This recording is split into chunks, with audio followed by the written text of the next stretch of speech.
Then let me ask you this, Daryl. We've spoken about this before, but since you brought it up, the story of the Anunnaki, Mhm. and that whole, they came for gold and they came for this and they came for the minerals and all that stuff. How does that story play? And I mean, I always looked at it as like if someone sat there and, knocked it down on a stone, some truth was there. Yeah, But how does that play with what you've just said that if there is, because a lot of people fear yeah, them I coming understand. down and all that kind of stuff. Yeah. Well, okay. The caveat is there may only be certain places where there's an abundance of certain things. And we have to also understand that just because the Anunnaki may have been somewhat technologically advanced doesn't necessarily mean that they were very spiritually advanced. So, Like Atlantis was, they had some technology and some spiritual, but maybe not as much as of one or right. the other.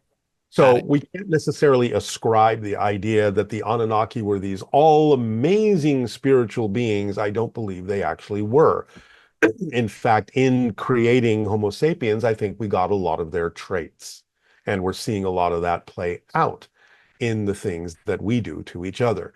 So all the legendary stories of the jealousies among the gods and so on and so forth, I think are memories of how the Anunnaki actually were. And we're very much like that. We are made in the image of our gods, and they are jealous gods. So I don't Mhm. think they were necessarily very spiritually advanced, even though they may have had a technological edge and enough technology to get here to mine the gold that they needed. Remember, the only reason that they did that is because their own planet was out of balance and they needed the gold to rebalance it.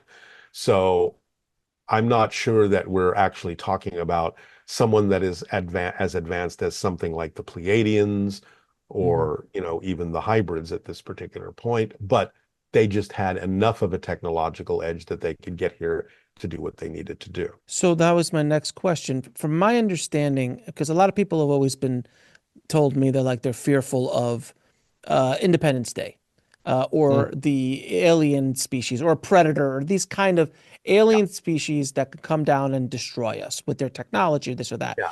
I, I've been in the camp, and, and mhm. and correct me if I'm wrong. I've been in the camp that in order for certain amounts of technology to reach a species, you have to evolve to a spiritual place to have access to that. Because if not, Alexander the Great would have had a nuke, and this would have been over years ago. Exactly. And again, there are levels to that because look at us, Okay. we are relatively evolved in a certain way and we have technological advances, but are we really that spiritually evolved? Most of us aren't. Right. So, there are levels to this, but the beings that are truly evolved, that are dealing with Earth and guiding Earth, also have the ability to keep those that are not as evolved away from Earth. Oh, so we're So protected. we're protected in that sense. We're watched out for in that sense. So even though there may be beings that might have that desire or who might just not care that much about us, the beings that do care about us are overseeing what's going on here and allowing only those that have our best interest at hearts to really engage with us in a deeper way. Whereas the other ones are like, you go take a back seat for now. We're watching this planet. This planet is important. You need to sort of just chill out back there and leave us alone for now and let these people evolve. So I think that they're helping be the gatekeepers for us at this point. And I don't know if you even know this question, but what is the technology that they're using, or at least the idea of the technology that they're using to be able to travel this universe when we look at it and going, it's impossible. Like, what are they doing? What is the technology? Well, first of all, we are now creating new theories that it's not so impossible. We Right. understand there are such things as wormholes and things like that that a lot of civilizations may be using as the freeway system of the universe to get where they need to go much, much faster than we think is possible. But we even have our own theories. The math works now. We just don't have the actual technical ability to realize some of the math that says, oh, yeah, there is now mathematics that says that we could get to Alpha Centauri, which is, over 4 light years away and would normally take us thousands of years to get there, with the math that says we could get there within 2 weeks. We just don't have the technology to do that. But the math says it's possible now. We're at least at that stage. Now, the Mm, way that ETs may do it, not only using the idea of wormholes and portals and things like that, that we're becoming more aware of, is they may have a lot of other ways of doing these kinds of things. And mm, Bashar has described quite often the way that his civilization does it. It has to do with vibrational resonance. It has to do with the concept of understanding that location is an illusion and that it's based on your frequency of energy that determines what location you're in. So, in other words, even us moving through space by walking is actually moving through the illusion of space by redefining our vibrational location over and over and over and over again. So he's saying we're doing it already. We just don't know we're doing it.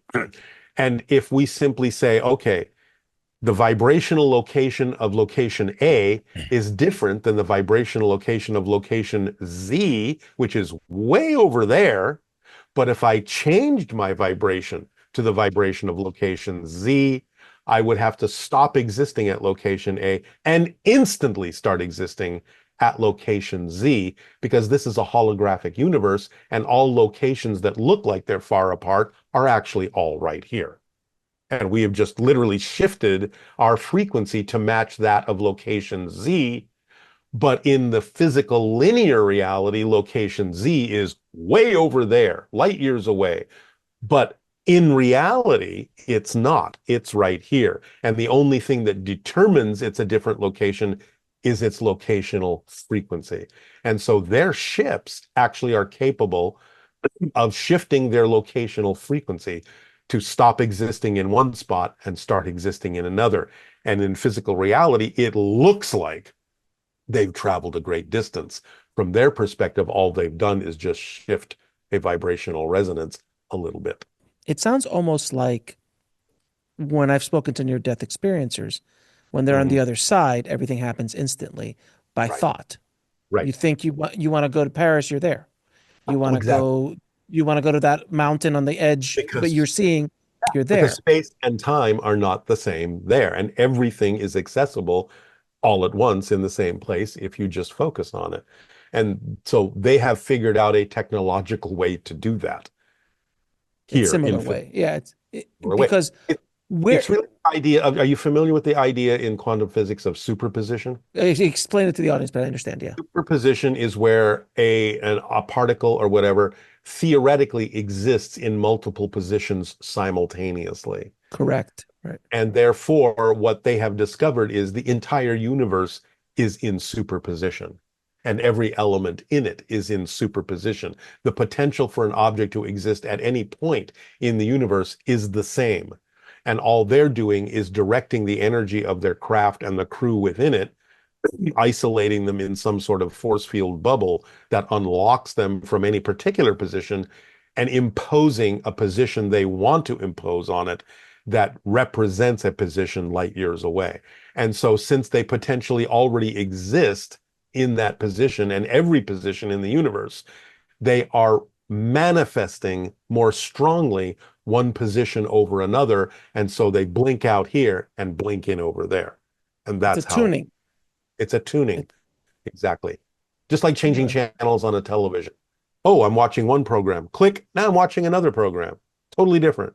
It's the same idea. All the programs are all there, all running at the same time.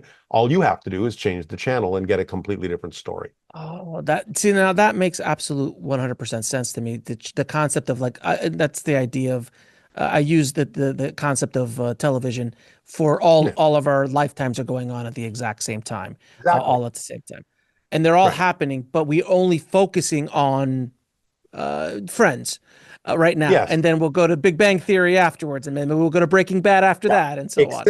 Except now, with our expansion of consciousness and the, let's say, broadening of our bandwidth of Mhm. consciousness, now we can sometimes get a bleed through of Friends and Big Bang and At the say, same wait a time. minute, at the same time. and go, wait a minute, no, this is real. No, no, no, that's real. And we can remember two different shows simultaneously or two different histories, what people call the Mandela effect, because we're getting bleed through from more than one reality at the same time, because our bandwidth is now capable of picking up on more parallel realities than we originally could. And that's why we're seeing those effects and things like deja vu more and more, and synchronicity more and more, and so on and so forth, is because of the bleed through that comes from the expansion of our bandwidth in our consciousness. Darryl, what's the biggest challenge we have for the next 5 years as humanity to overcome to get to where we need to be? I think the short answer is letting go of fear-based beliefs, understanding that there's no such thing as a lack of confidence. There's no such thing as a lack of trust. There's no such thing as a lack of abundance. It's just about what we're confident in, what we're trusting to be true, and what we're abundant in. We cannot be without confidence, because even when somebody says, I lack confidence, they're very confident about that. So they have to see the paradox. They have to see the paradox in the victimization mentality, that they're choosing that because they're getting something out of it. Maybe it's the only way they believe they can get the attention that they need in life, because they're too afraid to stand out. They're too afraid to get attention for being their true selves, because they're afraid that people will reject them, or perhaps people will attack them. So it's about standing your ground, being who you truly are, letting go of your fear-based beliefs, understanding how the universe works. One thing that Bashar often says is, look, all of these things, these negative ideas, these fear-based ideas, just disappear when you understand how everything actually works.